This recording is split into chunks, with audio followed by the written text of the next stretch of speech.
Formula One season is just starting up, and if you're a new fan or trying to hoodwink a friend into watching, here's a quick crash course with all of the basics you need to know to get started.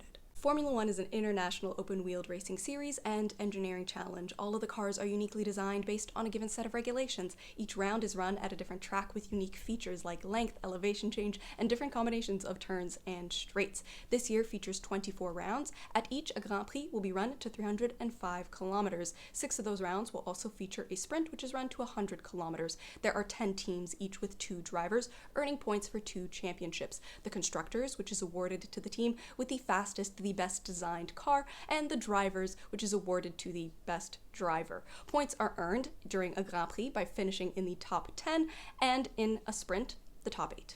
Each weekend begins with practice, free time that teams get on track in order to work on the setup of their cars, adjust any upgrades they have brought, and make note of track conditions. Next, we move on to qualifying, which sets the starting grid for a race. Qualifying is split into 3 sessions. All 20 drivers will be participating in the first one, with the slowest 5 not advancing and setting the back portion of the grid. Times are completely wiped clean for the second session, where again, the slowest 5 drivers will be cut, set the next portion of the grid, and not move on. The final session includes the top 10, who will set the forward portion of the grid, and the fastest driver from that session will be awarded pole position. These races have a standing start, lights out, and away we go. From there are a couple of main challenges that they'll be facing on their way to earning points. First up is overtaking. This can be done in turns, but it can also be done using DRS, the drag reduction system. It's a flap on the back wing of the car that'll open up, reduce air resistance, and allow a car to go faster, making an overtake. This can only be used in specific zones when the driver following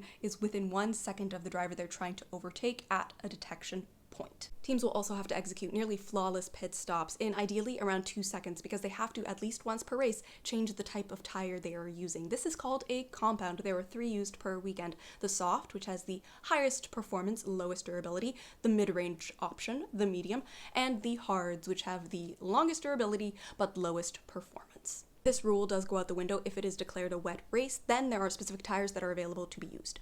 Other challenges include penalties. There are a couple of different kinds, but they're all designed to increase a driver's race time, potentially costing them positions. There's also the previously mentioned rain, where teams might have to decide when they switch what kind of tire they are using. There's also the potential of a racing incident, which can slow action on track through the use of one of the safety cars, or completely stop action through the use of a red flag, bringing everyone back into the pits. And finally, a flag system is used to communicate with the drivers. These are the essential ones you need to know. Pause to read.